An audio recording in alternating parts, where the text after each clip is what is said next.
नाम है आयुब खान और आज हम बात करेंगे इतिहास के एक मुख्य टॉपिक पाषाण काल के बारे में, जिस काल में मानव का 80% तक विकास हुआ, उस काल के बारे में हम आज जानेंगे। तो पाषाण काल को जानने से पूर्व हम तीन चार तथ्यों को पढ़ेंगे। पहला तो ये कि इंडियन जो हिस्ट्री है उसको उपकरण या औजारों के निर्माण के आधार पर 3 युगों में बांटा गया है। पहला युग है प्रस्तर युग, दूसरा युग है कांस्य युग और तीसरा युग है लोह युग। पहला जो है पत्थर का युग, इसमें क्या था कि मानव ने जो उपकरण और या फिर औजारों का निर्माण किया था वो पत्थरों के उपकरण या औजार थे। द्वितीय कांस्य युग, इसमें मानव ने जो उपकरण या औजार इस्तेमाल किए उनका निर्माण कांस्य धातु से किया था। और तीसरा काल आता है अपना लोह युग। लोह युग में क्या था कि मानव जो अपने उपकरण या औजारों का निर्माण जो है ना, मानव ने लोहे के रूप में किया था या फिर लोहे की वस्तुओं से लोहे से बनाकर वस्तुएं बनाई थी, जो आज तक काल चला आ रहा है। 1000 BC से लेकर, जब से 1000 BC में माना जाता है कि लोहे की खोज हुई, तब से लेकर आज तक लोहा काल भी चल रहा है। ठीक है, 3 काल कौन कौन से थे उपकरणों के आधार पर? पहला काल था प्रस्तर युग, दूसरा युग था कांस्य युग, तीसरा युग था लोह युग।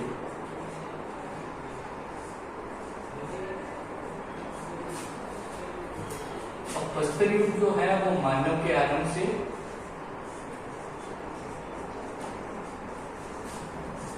लेकर लगभग 3700 वर्ष पूर्व तक चलता रहा। अब 3700 वर्ष पूर्व बाद में आया कांस्य युग। 3700 वर्ष पूर्व से लेकर 1000 ईसा पूर्व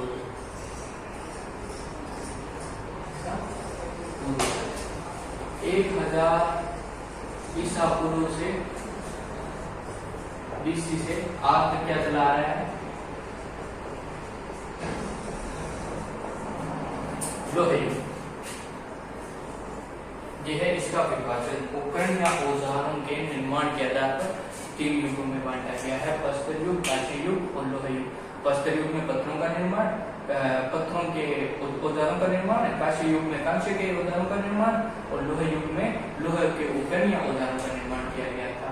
तो आज का जो टॉपिक है पाषाण काल, उसको प्रस्तर युग में रखा जाता है। प्रस्तर युग में क्यों रखा जाता है? क्योंकि इसी काल में मानव ने जो उपकरण या औजार बनाए थे वो पाषाण या फिर पत्थर के थे। जैसा कि हमारे को पाषाण काल के नाम से ही पता चल रहा है, इस काल के जो उपकरण बनाए गए थे वो पत्थर या पाषाण के बनाए गए थे। ठीक है, अब पाषाण काल को जानने के स्रोत के बारे में जानते हैं पहले। तो पाषाण काल को जानने के स्रोत, पाषाण काल का पता किससे चलता है? किन स्रोतों के आधार पर हम कहते हैं कि पाषाण काल में ऐसा हुआ होगा या ऐसा रहा होगा, मानव इस सोसाइटी में निवास कर रहा होगा, या फिर मानव बर्बर था, मानव ऐश्वर्य था, मानव घुमंतु प्रजाति का था। ये बातें किस स्रोतों से हमारे को पता लगती है, या फिर इतिहासकारों को, पुरातात्विक वेदाओं को ये बातें किस स्रोत से पता चलती है, इसके बारे में जान लेते हैं। तो स्रोत, पहला तो स्रोत के रूप में हमारे को मिलता है पशु या मानव जीवाश्म। पशु या मानव के जीवाश्मों से हमें विभिन्न जानकारियां मिलती है। दूसरा किससे जानकारी मिलती है? चित्रकला से। इस समय कोई भाषा तो थी नहीं, तो मानव ने अपने मन की अभिव्यक्ति है वो चित्रकला के माध्यम से की, और इसी क्रम में हमारे को भीमबेटका की गुफाओं के चित्र मिलते हैं, और उसी के आधार पर हम तत्कालीन मानव के समाज को भी बताते हैं कि ये समाज ऐसा रहा होगा। तीसरा क्या आता है?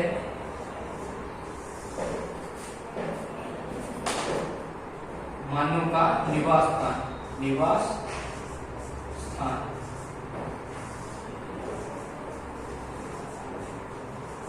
निवास स्थान के आधार भी हम बता सकते हैं कि चूल्हा अगर एक के लिए लगा हुआ हो, एक ही चूल्हा हो, तो ऐसे होगा कि भाई एकल परिवार रहता था। अगर चूल्हे का आकार बड़ा हो या चूल्हे 7-8 हो, तो हमारे को लगेगा कि भाई सारे एक समुदाय के रूप में रहते थे। पुरातात्विकों को ये लगेगा कि सारे एक समूह में रहते थे। तो ये स्रोत है तत्कालीन पाषाणकालीन मानव को जानने के। पशु या मानव निवासन, चित्रकला, निर्माण स्थान, निवास स्थान, और एक हो गया अपना पत्थर के जो उपकरण थे, उनसे भी हमें पता चलता है कि तत्कालीन मानव किन उपकरणों का उपयोग करता था और किस लिए करता था, किन उपकरणों का उपयोग करता था और किस लिए करता था। ठीक है, और मानव का क्रमबद्ध विकास इन उपकरणों के द्वारा कैसे कैसे हुआ, इन उपकरणों से हमारे को जानने में सहायता मिलती है। तो ये है इसको जानने के स्रोत। अब हम पाषाण काल के बारे में थोड़ा जान लेते हैं। तो पाषाण काल में क्या था, मानव पत्थरों का उपयोग करता था। मानव या फिर मानव था वो अस्थायी निवासी था। पूरा पाषाण काल में मानव अस्थायी निवासी था। धीरे धीरे मध्य पाषाण काल में वो आकर थोड़ा सा स्टेबल होता है, निवास स्थान पर स्थायी निवास करने लगता है, और नव पाषाण काल में पूर्ण रूप से स्थायी निवासी बन जाता है, एक जगह पर रहने लगता है, घूमता नहीं है, वो घुमंतु पर कट्टिका नहीं होता है। तो ये था पाषाण काल के बारे में थोड़ी सी जानकारी। अब पाषाण काल के विभाजन के बारे में पढ़ता है कि पाषाण काल का विभाजन किन किन आधारों पर और कैसे कैसे किया गया।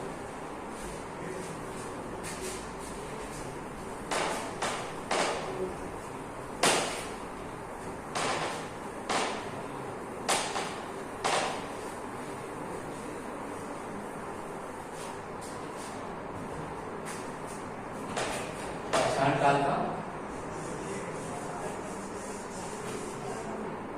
विभाजन। पाषाण काल का विभाजन एक वैज्ञानिक है जिसका नाम है जॉन लुआक। इन्होंने किया था, जॉन लुआक। इन्होंने पाषाण काल का विभाजन किया। अब विभाजन का आधार क्या था, विभाजन किस आधार पर किया गया? तो विभाजन किया गया था उपकरणों के उपयोग के आधार पर। उपकरणों के उपयोग के आधार पर, उपयोग, आकार आदि के आधार पर किया गया था। तो विभाजन कितने भागों में किया गया? विभाजन जॉन लुआक ने 2 भागों में किया था। जॉन लुआक ने जो विभाजन किया था वो 2 भागों में किया था। पहला था पूरा पाषाण काल, पूरा पाषाण काल, और दूसरा नव पाषाण काल। पूरा पाषाण काल और नव पाषाण काल 2 रूपों में मानव ने, जॉन लुआक जो थे उन्होंने 2 भागों में बांटा था इसको, पूरा पाषाण काल और नव पाषाण काल। अब जो पूरा पाषाण काल और नव पाषाण काल था, इन 2 भागों में बांटा। क्यों बांटा? पूरा पाषाण काल में जो उपकरण थे वो बड़े बड़े थे, पत्थरों के जो उपकरण थे वो बड़े बड़े थे। लेकिन नव पाषाण काल में उपकरण कैसे हो जाते हैं, छोटे छोटे पत्थरों के उपकरण आते हैं, वो छोटे छोटे हो जाते हैं, उनमें तीखापन आ जाता है, तीखापन, और उनमें तकनीकी बदलाव भी करने लगता है मानव। दबाव दबाकर, पत्थर से पत्थर को दबाकर या पत्थर से पत्थर को टकराकर मानव उसको एक तीखापन, किनारों पर तीखापन लाने लगता है। ठीक है, ये 2 है, एक नव पाषाण काल और पूरा पाषाण काल। लेकिन आगे के जो वैज्ञानिक आते हैं या फिर आगे के जो इतिहासकार आते हैं वो देखते हैं कि यहाँ पर तो इतना बड़ा पत्थर था और यहाँ पर आकर पत्थर इतना सा हो गया, और ये भी यहाँ पर नुकीला शार्प था यहाँ से, तो ये कैसे हुआ? यह जानकारी अब ये एकदम ऐसे परिवर्तन तो हो नहीं सकता। इतनी बड़ी क्रांति तो मानव जगत में हो नहीं सकती कि इतना बड़ा पत्थर है और एकदम से इतना छोटा और नुकीला पत्थर बना लिया जाए। इसलिए एक बीच में इन्होंने, आगे के वैज्ञानिकों ने या फिर इतिहासकारों ने एक काल को रखा, संक्रमण काल को, संक्रमण काल को, जिसका नाम दिया गया मध्य पाषाण काल। क्या नाम दिया गया? मध्य पाषाण काल। जोन लुआंग ने दो भागों में बांटा था, पूरा पाषाण काल और नवपाषाण काल। लेकिन आगे के जो इतिहासकार है उनको ये बात जची नहीं कि इतने बड़े पत्थर से एकदम से छोटा पत्थर कैसे उपयोग होगा, तो उन्होंने एक बीच में संक्रमण काल रख दिया जिसको कहते हैं हम मध्य पाषाण काल। तो अब पढ़ेंगे हम पूरा पाषाण काल के बारे में। ये था इसका डिवाइडेशन, जोन लुआंग ने किया था। पूरा पाषाण काल में बड़े बड़े पत्थरों का उपयोग होता था और नवपाषाण काल में छोटे पत्थरों का और नुकीले पत्थरों का उपयोग होने लग गया था, जिसमें मानव ने तकनीकी बदलाव करके एक छोटा उपकरण बनाया, छोटे पत्थरों के उपकरण बनाने लग गया था। आगे के जो इतिहासकार आए उन्होंने संक्रमण काल के रूप में मध्य पाषाण काल को रखा। यहाँ पर पत्थर बड़े थे, यहाँ पर थोड़े से छोटे हुए, आगे जाकर नवपाषाण काल में एकदम छोटे छोटे होने लगे, नुकीले शार्प होने लगे। पूरा पाषाण काल में आगे क्या हुआ, पूरा पाषाण काल में मानव अस्थायी निवासी था, लेकिन मध्य पाषाण काल में मानव थोड़ा सा स्थायी निवासी हुआ और घूमता भी रहता था, घुमंतु प्रकृति का भी था। लेकिन नवपाषाण काल में आके वो स्थायी निवास करने लग गया। ये इतने बदलाव आए, इसलिए बीच में संक्रमण काल को रख के इन्होंने एक क्रमबद्ध तरीके से मानव के विकास में पूरा पाषाण काल में, फिर मध्य पाषाण काल में, फिर नवपाषाण काल में एक क्रमबद्धता दिखाई है। ठीक है, तो आज हम पढ़ेंगे पूरा पाषाण काल के बारे में। पूरा पाषाण काल, पूरा पाषाण काल के बारे में पढ़ेंगे। तो पूरा पाषाण काल का पहले तो काल को लिख लेते हैं, मानव के आरंभ से लेकर 12,000 वर्ष पूर्व तक रहता है हमारा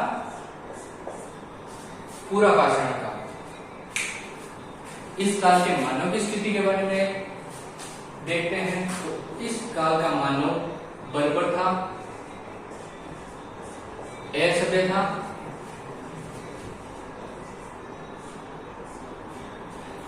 इस काल में मानव अस्थायी निवासी या घुमंतु प्रकृति का था, घुमंतु प्रकृति का, यानी एक जगह पर टिककर नहीं रहता था।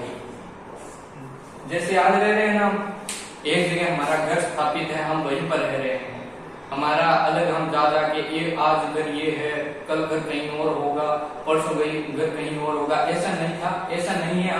हम एक जगह पर स्थायी निवास करते हैं। इसी प्रकार से पूरा पाषाण काल का जो मानव था वो अस्थायी निवासी था। वो आज यहाँ पर है तो कल कहीं और पर, परसों कहीं और पर, चौथे कहीं और पर होगा। ठीक है, और घुमंतु प्रकृति मतलब घूमता रहता था, घुमंतु प्रकृति का था। इस काल का जो मानव था वो बैंड सोसाइटी में निवास करता था।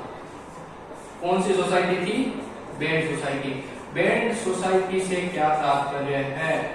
बैंड सोसाइटी क्या है? बैंड सोसाइटी से तात्पर्य है 7-8 लोगों का एक समूह होता था। 7-8 लोगों का, जैसे 7-8 लोगों का समूह होता था। ये समूह कोई भी काम करता था, ये मिलकर काम करते थे, सभी के सभी मिलकर काम करते थे कोई भी, और उस कार्य का जो परिणाम होता था या फिर लाभ, उसको ये समान रूप से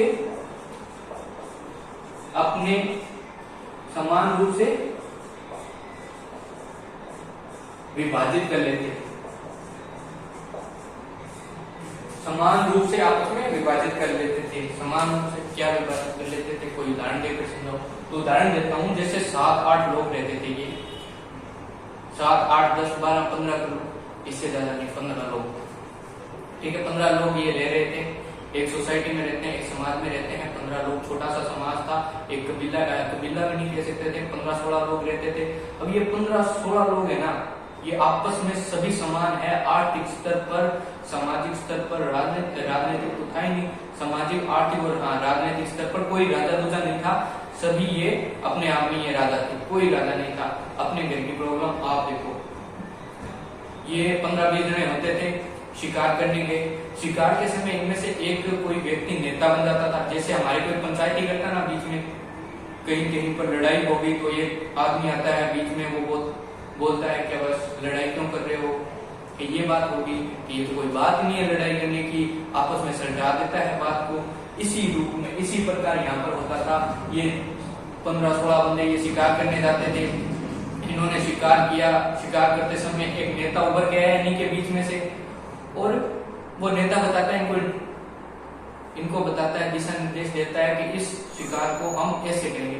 शिकार को मारते हैं, शिकार को मारने के बाद ये अपने पास लाते हैं और आपस में बांट लेते हैं, बराबर बराबर हिस्सा अपने आप में विभक्त कर लेते हैं, किसी को ना तो कम किसी को ना ज्यादा। और जो नेता उभर के आता है उस परिस्थिति में, वो उस परिस्थिति के लिए ही नेता होता है, उसके बाद में वो सामान्य व्यक्ति या सामान्य व्यक्तियों में ही घुल मिल जाता है और उन्हीं में समाहित हो जाता है। ये होती है बैंड सोसाइटी। बैंड सोसाइटी क्या होती है? जिसमें समाज के सभी व्यक्ति समान हो, समाज के सभी व्यक्ति समान हो। एक परिस्थितिवश कोई नेता उभर भी आए तो वो वापस से एक सदस्य के रूप में सम्मिलित उसी सोसाइटी में सम्मिलित हो जाता है। इसको कहते हैं बैंड सोसाइटी। अस्थायी निवासी घुमंतु प्रकृति का बर्बर असभ्य बैंड सोसाइटी में रहता था। इस समय महिलाओं की स्थिति, महिलाओं की जो स्थिति थी वो क्या थी? अच्छी थी। क्या थी? अच्छी। अच्छी कैसे थी? कैसे पता चलता है हमारे को महिलाओं की स्थिति अच्छी? तो इस काल का जो मानव है, पूरा पाषाण काल का मानव, वो क्या था? शिकारी और खाद्य संग्राहक। उसके काम थे शिकार करना या फिर खाद्य का संग्रह करना। तो दो काम थे, या तो खाद्य संग्राहक था या शिकारी था। अब शिकारी का कार्य व्यक्ति करते थे, आदमी पुरुष करते थे, और जो खाद्य संग्रह का काम है वो महिलाएं करती थी। महिलाएं खाद्य संग्रह का काम करती थी, इसीलिए महिलाओं की स्थिति अच्छी है। अब आप पूछोगे कि खाद्य संग्रह की काम करती थी महिलाएं, तो इसलिए महिलाओं की स्थिति अच्छी क्यों हो जाएगी, क्यों अच्छी हो जाएगी, बताओ? तो इसका कारण दे देता हूँ। अपन कोई शिकार करते हैं, अपन मांस लाते हैं अपने घर पर, तो वो लगभग 1 दिन तक टिका रहता है।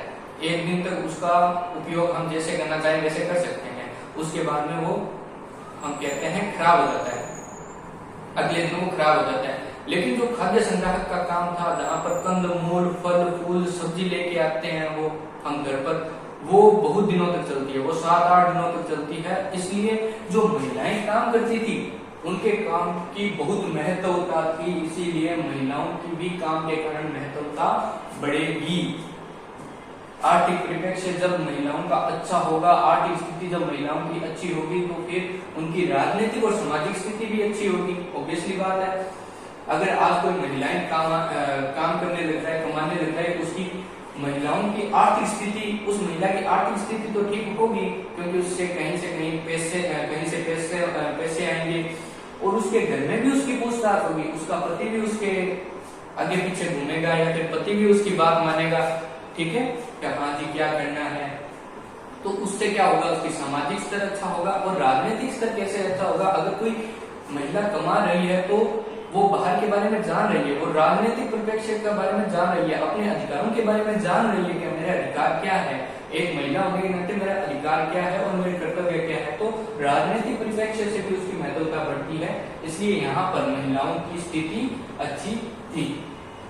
अब हम जान लेते हैं पूरा पाषाणकालीन स्थलों के बारे में, उसके बाद में हमारा टॉपिक समाप्त है।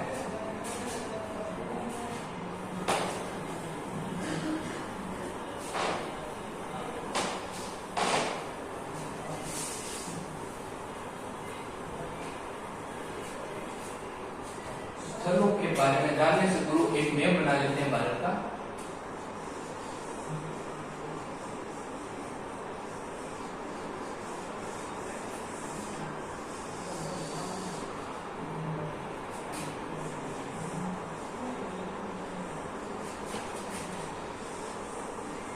इधर कोई स्थल नहीं है उत्तर पूर्व में, तो ठीक है, इसको ऐसे लिखेंगे, ज्यादा मात्रा कुछ नहीं करेंगे इसको।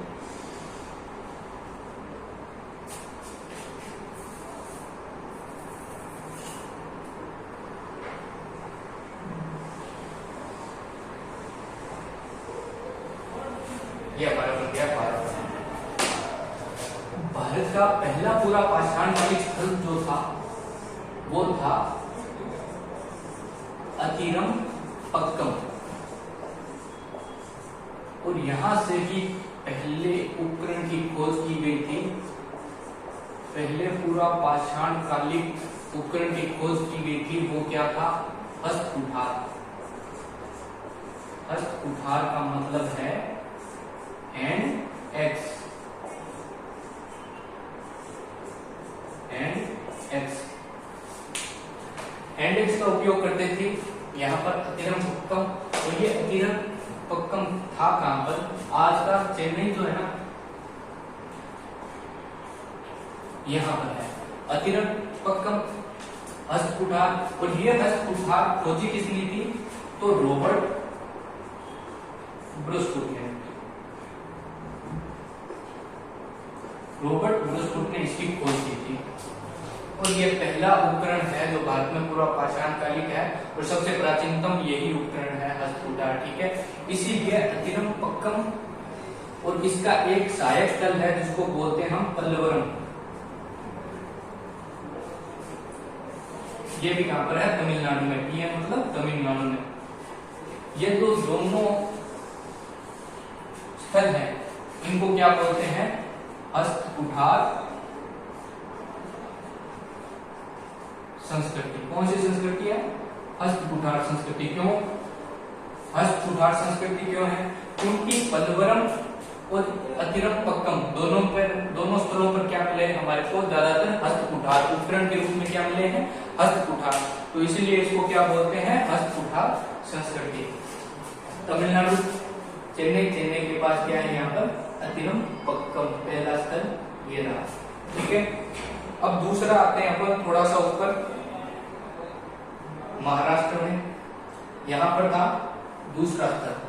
दूसरा स्थल कौन सा था? नेवासा। कौन सा था? नेवासा। ये कहां पर था? महाराष्ट्र में। एमएच मतलब महाराष्ट्र। महाराष्ट्र में था एक स्थल। यहां से क्या मिला है हमारे को? यहां से हमारे को मिली है फलक। फलक का अर्थ क्या है? ब्लेड। क्या मिली हमारे को यहां से? ब्लेड।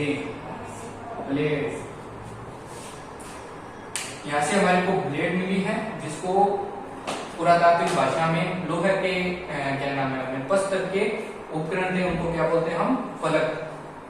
फलक मिलने के कारण इसकी संस्कृति क्या हुई? फलक संस्कृति। कौन सी संस्कृति? फलक संस्कृति। इसी प्रकार एक और स्थल जो पाकिस्तान में है आज के समय, तीसरा स्थल जिसको हम बोलते हैं सोहन घाटी क्षेत्र। सोहन नदी घाटी क्षेत्र। यहां पर हमारे को क्या मिला है? सोहन नदी घाटी क्षेत्र, जो कहां पर है? पाकिस्तान में। कहां पर है? पाकिस्तान में। PAK पाक मतलब पाकिस्तान में। पाकिस्तान में है। यहाँ पर हमारे को क्या मिला है? यहाँ पर हमारे को मिली है चोपर और चोपिंग। चोपर का मतलब आप समझते हो, तो वो मिला है हमारे को यहाँ से इस पत्थर का। इसलिए इस संस्कृति को क्या बोलते हैं? चोपर चापिंग संस्कृति। चोपर मिला है इसलिए इसको क्या बोलते हैं? चोपर चापिंग। चोपर चापिंग संस्कृति।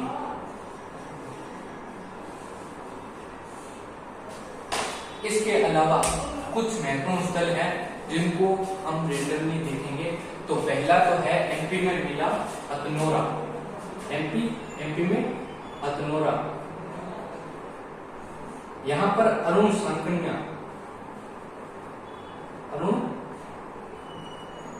सांकड़िया ने क्या खोजा है? होमो इरेक्टस मानव की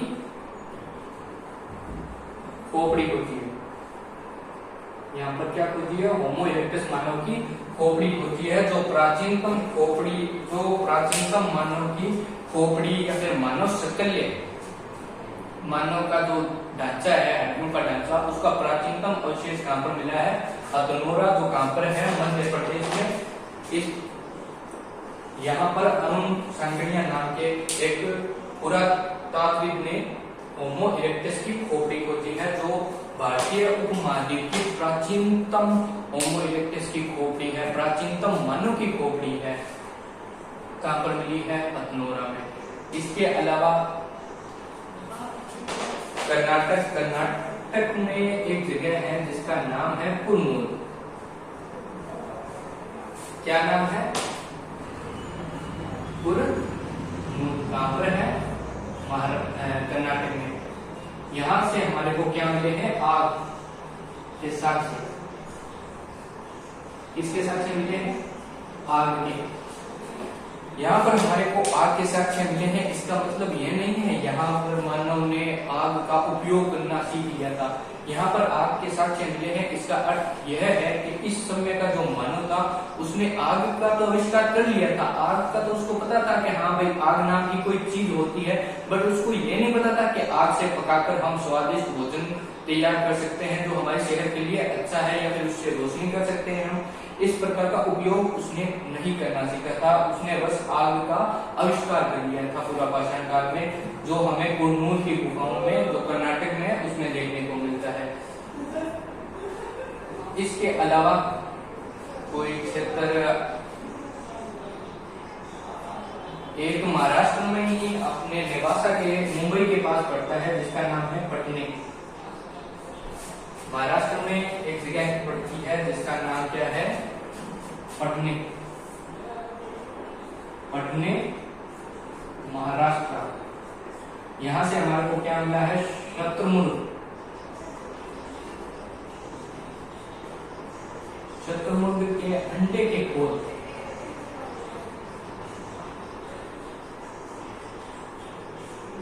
खोल पर चित्रकारी मिली है। अंडे का खोल है शत्रुमुर्ग के। पटने, महाराष्ट्र में अंडे का खोल, शत्रुमुर्ग के अंडे का खोल, और उस अंडे पर चित्रकारी मिली है। हमारे को कहां से मिली है? पटने, महाराष्ट्र से। तो इस टाइप का मानव चित्रकारी की करता था, लेकिन कम करता था। इसके अलावा एक स्थल है यूपी में, बेलन घाटी क्षेत्र। कौन सी? बेलन घाटी क्षेत्र। यहाँ पर हमारे को यूपी, कहाँ पर है ये? यूपी में। बेलन घाटी क्षेत्र कहाँ पर है? यूपी में। और यहाँ से हमारे को क्या मिला है? मातृ देवी की मूर्ति। यहाँ पर हमारे को क्या मिला है? मातृ देवी की मूर्ति का प्रमाण मिला है। मातृ देवी की मूर्ति मिली है, वो कहाँ किसकी बनी हुई थी? पत्थर की बनी हुई थी। मातृ देवी की मूर्ति कहाँ पर मिली है? बेलन घाटी, यूपी। ठीक है, तो ये है हमारे पूरा पाषाण कालिक स्थल। और इसके बाद से आई थिंक कोई क्वेश्चन आएगा नहीं आपके। तो ये था आज का पूरा पाषाण कालिक स्थल और पूरा पाषाण के काल के बारे में मैंने बहुत कुछ बताया। अगर आपको ये जानकारी अच्छी लगी हो तो हमारे वीडियो को लाइक और हमारे चैनल को शेयर और सब्सक्राइब जरूर करें। और आपके कुछ सुझाव हो तो कमेंट बॉक्स में जरूर दें। थैंक यू, धन्यवाद, जय हिंद, जय भारत।